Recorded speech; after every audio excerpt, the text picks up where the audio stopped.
Manipur Top Channel की video अमता सगे ngasi फोंगवसे फोंगना November की तांग अनीदा Salai की सेल थुंगा मरी लेनना ऑफिस पुनमक पुलिस न सो लोंसिनख्रे Salai दे सेल थमलुबसिंग makok peinakhre Pandam Retracture तौबा अमसुम पुलिस की इन्वेस्टिगेशन लेबना मतम खरगी ओइना अथिंगबा थमनी मियाम मिपाइबिगनु Salai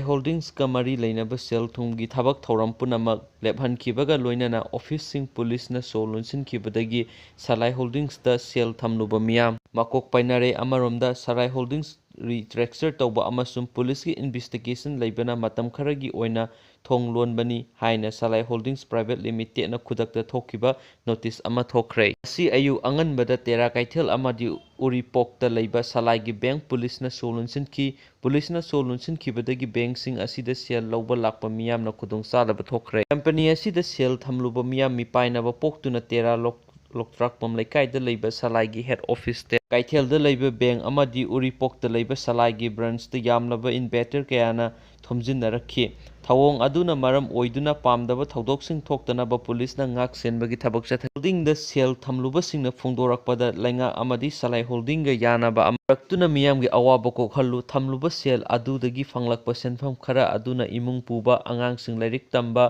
marup na singba yauribani thagi lakpa senpham asina lepkrabadi miyam da hainingai leitana awaba ama mayoknaragani investigator ama oina अखोइना थमलुबा सेनफमसिंग मांगलागद्रा हाइबा चिंगनरे मसी अथुबा मतमदा लोइसिनदुना मियामगी अवाबा असि कोखनबियु थौदो असिगी मतांगदा मरी लैना मफमसिंग पयाबा थिगतपियु अदुगा मसी लेबाका इशुगासु मरी लैना हनिंगदे लोइनाना मियामगी अवाबासि कोखनबियु लोइनाना अतोप्पा लंबी अमदा यानबा पुरकपियु Hiram असिगी मतंगदा Salai Holding Private Limited na khudakta notice ama thoktuna miyamna khangankhre hauji company asigi mathakta police ki investigate iba amadi restructure